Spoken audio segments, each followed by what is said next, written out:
Bienvenue dans un nouvel épisode de Glow. Je suis Chloé, l'hôte de ce podcast qui est spécialement conçu pour vous, les femmes extraordinaires qui veulent briller de tout leur éclat et devenir celles qu'elles sont appelées à être. Ici, nous parlons foi, beauté, mindset et lifestyle. Alors préparez-vous à briller, c'est votre moment, c'est votre temps de Glow. Bonjour à toutes et à tous, j'espère que vous allez bien. Je suis très heureuse de vous retrouver dans ce nouvel épisode de Glow. Aujourd'hui, on se retrouve pour le 3e épisode et même dernier épisode de notre mini-série sur comment commencer 2025 dans les meilleures conditions possibles. Comme j'en ai parlé dans notre précédente vidéo, d'ailleurs si vous ne l'avez pas vue, vraiment je vous invite à regarder la mini-série au complet parce qu'elle vous donnera vraiment tous les conseils nécessaires pour commencer 2025 dans les meilleures conditions. Et donc aujourd'hui, nous allons aborder le sujet des objectifs. Premièrement, à quoi ça sert de se poser des objectifs? Qu'est-ce qu'il y a derrière le fait de se poser des objectifs? Est-ce que c'est juste un effet de mode ou est-ce que ça sert réellement à quelque chose? Comment ne pas oublier l'essentiel dans l'élaboration de ces objectifs? On va également parler du vision board et même du prayer board. Donc vraiment installez-vous confortablement, faites-vous une petite boisson chaude, prenez un petit truc à manger. On va vraiment discuter sur tous ces petits sujets-là et je sais que ça va vous parler. J'ai vraiment hésité avant de faire cette vidéo car YouTube regorge de vidéos sur le sujet des objectifs, comment les établir, comment atteindre la vie de ses rêves. Et quand on est à cette période de l'année, tous les créateurs de contenu sortent tous la même vidéo pour vous dire mettez en place des objectifs, faites votre vision board, etc. etc. Et donc j'ai vraiment hésité avant de faire cette vidéo parce que je ne voulais vraiment pas que ce soit une vidéo de plus en disant exactement les mêmes choses que mes confrères et mes consoeurs. Mais finalement j'avais envie d'apporter une petite nuance sur toute cette mode des objectifs, des résolutions, devenir la meilleure version de soi-même, atteindre la vie de ses rêves, etc. Je vais vous expliquer premièrement pourquoi pour moi c'est important et comment je le vois. Pour moi, je sais que je peux avoir plus. Je ne parle pas d'un état d'esprit d'éternel insatisfait, mais je vous parle simplement que je peux avoir plus. J'ai de l'ambition pour vivre plus. Et comme je le dis, ce n'est absolument pas en rapport avec le fait d'être un éternel ou une éternelle insatisfaite, parce que je suis extrêmement reconnaissante pour tout ce que j'ai aujourd'hui. Je suis reconnaissante pour ce que je possède, pour ce que je vis, pour ce à quoi ma vie ressemble, mais également pour ce que je suis, pour la personne que je suis aujourd'hui. Cela n'empêche pas de vouloir vivre plus. Et on vit finalement dans une société de plus. Plus de succès, plus d'argent, plus de gloire, plus de beauté. Et selon moi, la vie est faite pour être vécue, pour la vivre pleinement, pas pour survivre. Et honnêtement, pendant mes études, j'ai eu l'occasion d'effectuer des stages et d'avoir vraiment ce rythme de métro, boulot, dodo. Et je me suis dit, je veux plus que ça, je veux vivre, je ne veux pas me restreindre, je ne veux pas me dire à la fin du mois, est-ce que je peux aller m'acheter ce vase par exemple que j'ai vu dans tel magasin ou je ne peux pas parce que je suis limitée dans mon budget. Là, je ne vous parle absolument pas d'achat par exemple de luxe, je ne vous parle pas de dépenser 1000 € en shopping, je vous parle simplement parfois des petites choses qui peuvent nous faire plaisir, une petite sortie au restaurant, un petit week-end quelque part, qui ne sera pas très onéreux, mais peu importe, on ne peut pas. On doit se restreindre et personnellement, je n'ai pas envie de me satisfaire de peu quand je peux avoir plus. Mais c'est très important quand même d'être très reconnaissant pour ce que l'on a aujourd'hui parce que demain, vous pourriez le perdre et si vous n'avez pas honoré ces choses quand elles étaient là, c'est lorsque vous n'allez plus les avoir que vous allez avoir des regrets. Donc selon moi, on peut avoir plus. Mais dans ce plus, premièrement, comme je vous le répète, vous ne devez pas baser votre bonheur sur ce plus. C'est pas parce que vous allez avoir la plus jolie des voitures, la plus jolie des maisons, le plus joli physique ou alors la plus grande somme d'argent que vous serez forcément plus heureux. Si vous posez des questions sur le bonheur, j'ai fait une vidéo sur le sujet, sur comment être réellement heureux. Donc si c'est un sujet qui vous intéresse, je vous invite vivement à aller la visionner. Et selon moi, lorsque l'on pose des objectifs, il ne faut pas oublier l'essentiel. Parce que oui, c'est bien beau chaque année ou chaque fin d'année de prendre une feuille et de noter aller à la salle de sport, de s'y tenir 2 semaines. Au final, 2 semaines après, il n'y a plus personne et de continuer son année sans se tenir à ses résolutions et puis arriver à la fin de l'année et finalement être frustré et déçu de soi-même. Voilà, donc ça ce n'est pas le but. Si je fais cette vidéo, c'est vraiment pour vous éviter d'arriver à ce stade-là l'année prochaine. Avant d'établir votre liste d'objectifs, il faut impérativement savoir quelles sont les choses essentielles de vos vies, quelles sont les priorités de vos vies. Ça va peut-être pas vous plaire, mais par exemple, faire perdurer votre business, ce n'est pas une priorité. Pourquoi ? Parce que le business peut changer, parce que celui-là, peut-être que vous n'arriverez pas à le pérenniser et finalement, il faudra en faire un autre parce que c'est l'autre qui aura vocation à perdurer dans le temps et qui aura vocation aussi à vous faire grandir, à vous faire mûrir. Mais les choses essentielles de votre vie, les priorités de votre vie, ce sont votre famille, votre santé, votre relation avec Dieu et votre bonheur. Ça, ce sont les 4 choses essentielles pour votre vie. Au-delà de vouloir aller faire du sport, au-delà de vouloir accomplir telle ou telle chose, le plus important aujourd'hui, c'est vous, votre entourage et Dieu. Et j'ai également eu cette réflexion-là. Lorsque l'on établit notre liste d'objectifs, il y a beaucoup de je veux ci, je veux ça, je veux accomplir ci, je veux accomplir ça. Nos objectifs sont très tournés sur nous-mêmes, sur notre petite personne, sur notre épanouissement. Finalement, il y a beaucoup d'objectifs qui sont là pour venir flatter notre ego, nous dire j'ai accompli ci, j'ai accompli ça, j'ai réussi à avoir ci, j'ai réussi à avoir ça. Et comme je l'ai dit tout à l'heure, c'est très important de prendre soin de soi, c'est important de se prioriser, c'est important de s'aimer, c'est important de s'accepter à sa juste valeur et c'est important d'investir en soi-même. Mais je vais vous dire une chose. Dans tout ce que vous voulez entreprendre en 2025, dans tout ce que vous voulez faire, dans tout ce que vous voulez accomplir, qu'est-ce que vous faites pour les autres ? En 2025, est-ce qu'on pourrait aussi se tourner à nouveau vers les autres ? Parce qu'aujourd'hui, on est dans une société où on prône l'individualisme, comme jamais auparavant. Et aujourd'hui, on n'est que dans du je, à être constamment en compétition avec l'autre. Constamment en compétition avec l'autre fille que je trouve belle, mais il faut que je sois plus belle qu'elle. Avec l'autre personne en face de moi qui est plus talentueuse, qui est plus sportive, qui est plus cultivée, qui a de plus beaux biens. On est constamment en comparaison et en compétition avec les autres. Et est-ce que en 2025, on pourrait arrêter d'être en compétition et on pourrait se poser la question de qu'est-ce que je peux apporter aux autres ? En fait, ça va être, est-ce que par exemple, vous voulez apporter plus de temps à votre famille, plus de temps avec vos amis, mais du temps de qualité ? Est-ce que vous allez être plus dévoué, même dans votre relation sentimentale ? Qu'est-ce que vous allez faire en 2025 pour vous tourner vers les autres ?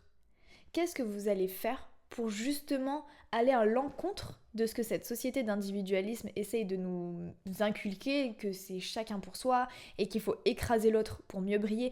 Vous savez, je vais vous dire quelque chose, il y a assez d'argent pour tout le monde et il y a assez de place pour tout le monde. Donc ça ne sert strictement à rien d'aller rabaisser l'autre pour briller. Par exemple, vous allez me dire, oui mais ce travail-là, moi dans cette entreprise-là, je veux l'avoir et je serai prêt à écraser mes concurrents pour y arriver. D'accord ? Ok. Mais peut-être que c'est pas ta place. Peut-être qu'aujourd'hui tu te dis c'est ça qu'il me faut, c'est ça qui est bon pour moi, c'est là où je veux aller. Mais c'est pas ta place, mais Dieu a prévu quelque chose de différent et peut-être même quelque chose de plus grand pour toi.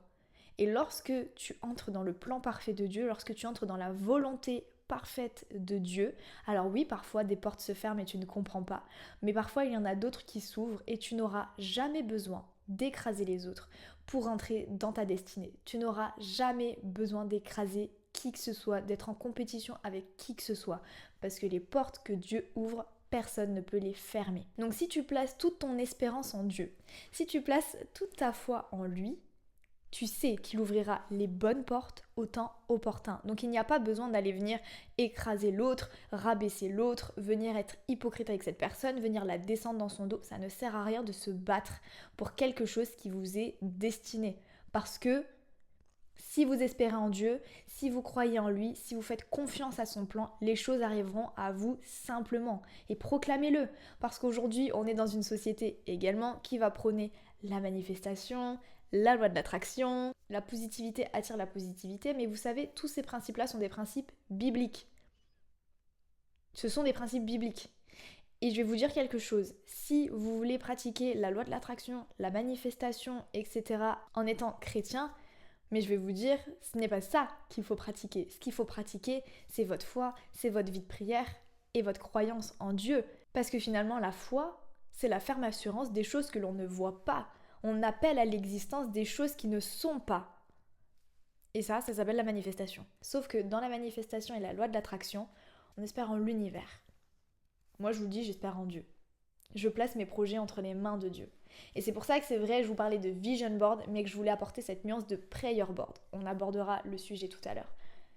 Mais pour moi, c'est important de placer sa foi en Dieu. Et donc, lorsque vous allez établir vos objectifs, demandez à Dieu ce qui est bon pour vous, pour qu'il puisse vous inspirer les bons objectifs, les choses qui sont bonnes pour vous, qu'il puisse vous aider à vous rappeler l'essentiel. Donc, les 4 premiers points dont je vous ai parlé au début, de ne pas oublier ces choses-là, parce que, croyez-moi, c'est dans ces choses-là aussi que vous allez trouver votre vrai bonheur. Dans les choses simples, pas dans l'accomplissement des objectifs, pas atteindre un chiffre d'affaires à 6 chiffres. Ce n'est pas ça qui va vous rendre heureux. Ça va vous procurer de la joie, mais ce n'est pas ça qui vous rendra heureux. Mais encore une fois, ce n'est pas le sujet. Tournez-vous vers les autres, vraiment, surtout si vous êtes chrétien, allez à l'encontre de cet individualisme. Je ne vous dis pas qu'il faut aller se livrer comme ça, parler de ses pensées les plus profondes autour de soi, mais en fait, s'ouvrir au monde, s'ouvrir aux autres, ça va juste par exemple être de prendre des nouvelles. Que lorsque vous voyez des personnes en face de vous, ce ne soit pas juste le « comment ça va » de politesse, mais réellement « comment ça va ?» Comment tu te sens? Est-ce que tu as besoin de parler? Est-ce que tu as besoin d'échanger? Est-ce que tu as besoin que je prie pour toi? C'est en ça aussi que vous allez toucher les personnes qui sont autour de vous. C'est l'amour de Dieu, il se reflète également dans le fait de se tourner vers les autres. Ça peut être aussi, par exemple, je ne sais pas, vous allez cette année vous dire, eh bien, je veux parler aussi de Dieu à 3 personnes dans la rue. C'est un exemple, 3 personnes dans la rue cette année. Je sais qu'il y a des personnes âgées dans mon église qui sont un petit peu isolées, qui ne voient pas beaucoup de monde. Je vais aller rendre visite à l'une d'entre elles dans la semaine. S'il vous plaît, enlevez-vous de la tête des objectifs que tout le monde a tout le temps, toujours. C'est bon et c'est beau de vouloir aller à la salle de sport, vouloir faire du sport. C'est bien. Mais vous savez, dans ce développement de plus, et c'est la raison pour laquelle j'ai commencé ce podcast, c'était pour vous donner aussi à aller plus loin. En soi, la méthode est bien. D'établir des objectifs, de prendre des images qui vous inspirent et de les regarder quotidiennement. La méthode en elle-même est bien, le processus est bien. Mais je vous invite vraiment à aller en profondeur. À pas simplement juste se mettre des objectifs de travail et financiers comme je disais. Mais en 2025, comment est-ce que vous voulez évoluer? Qui vous voulez devenir en 2025? Quelle personne vous voulez incarner? Quelles sont les valeurs auxquelles vous avez envie de vous accrocher en 2025? Quelle est la place de Dieu dans votre quotidien en 2025? Et quelle est la place de ton prochain en 2025? Dans tes objectifs, j'aimerais te dire également que tu pourrais aussi entamer un processus de guérison par rapport à ton passé, par rapport à des personnes qui t'ont blessé. Je dis bien processus de guérison, processus de pardon, parce que c'est un processus, ça ne se fait pas du jour au lendemain. Honnêtement, j'aurais été la première à ce que ce soit comme ça, en un clin d'œil. Je veux pardonner, c'est bon, j'ai pardonné. Mais parfois, il y a des blessures qui sont un peu plus profondes.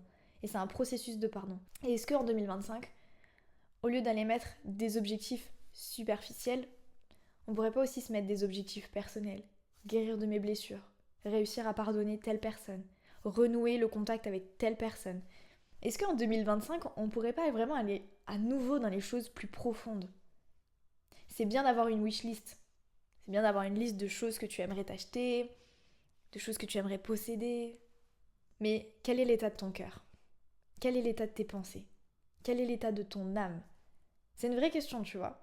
C'est une vraie question que je te pose et je t'invite vraiment à réfléchir à ces choses-là et même peut-être à regarder plusieurs fois cette vidéo. Parce qu'il y a un réel travail à faire, il y a un réel processus et je pense et je veux le proclamer qu'en 2025, il y a de belles et de grandes choses qui t'arriveront. Je veux vraiment le proclamer sur ta vie. Mais il faut que ton cœur soit en paix. Et si je suis complètement transparente avec toi, je suis moi-même depuis des mois dans un processus de guérison. Et je peux te dire que ça fait mal.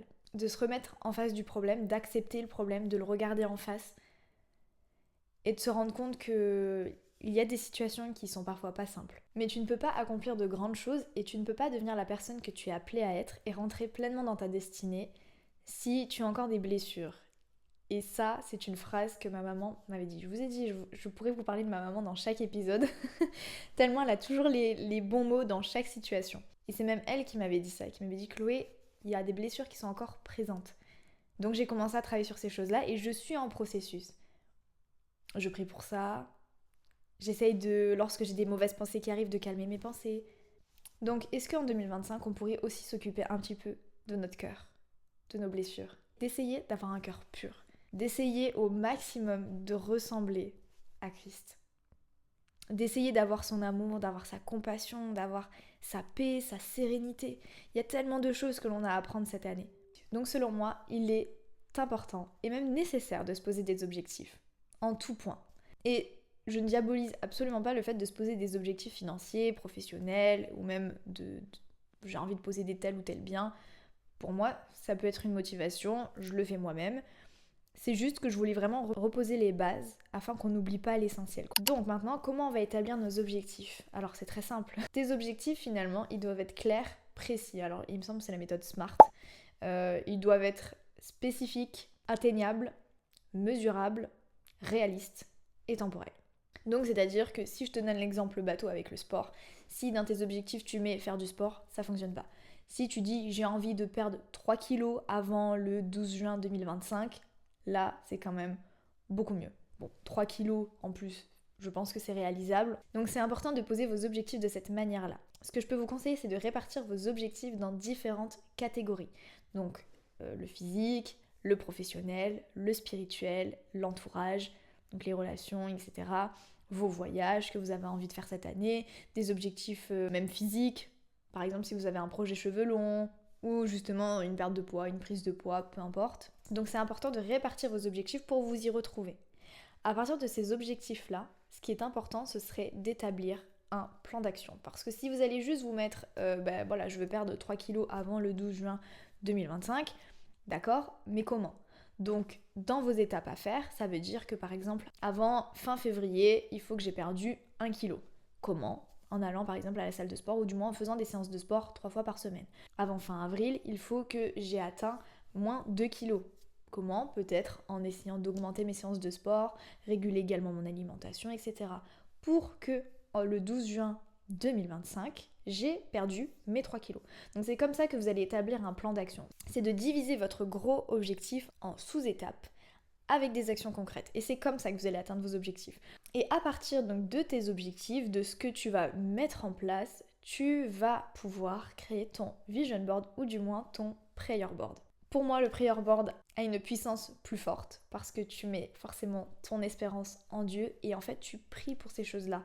Et c'est vrai que ces dernières années, quand je faisais donc un vision board, appelé tableau de vision, ça me permettait je le faisais, je le regardais, mais c'était tout. Que là, en fait, le concept, c'est que tu le fais et tu pries pour ces choses-là.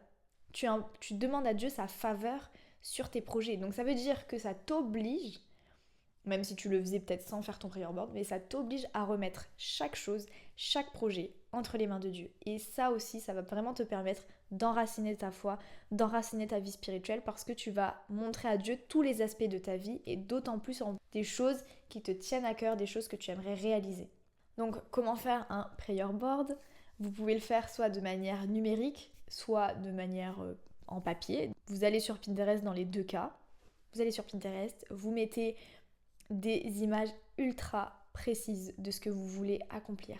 Par exemple, si vous voulez lancer une marque de chaussures, vous allez trouver sur Pinterest des images de marques de chaussures, vous voyez par exemple design de votre marque. Vous allez peut-être, mettre aussi un montant de chiffre d'affaires que vous aimeriez atteindre.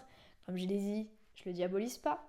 Juste, il ne faut pas que ce soit votre priorité, que vous viviez pour ça et que vous mettiez une pression monstre sur ça.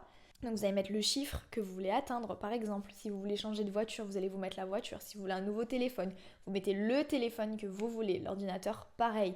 Chaque chose que vous désirez vivre ou posséder, vous mettez des images précises dessus.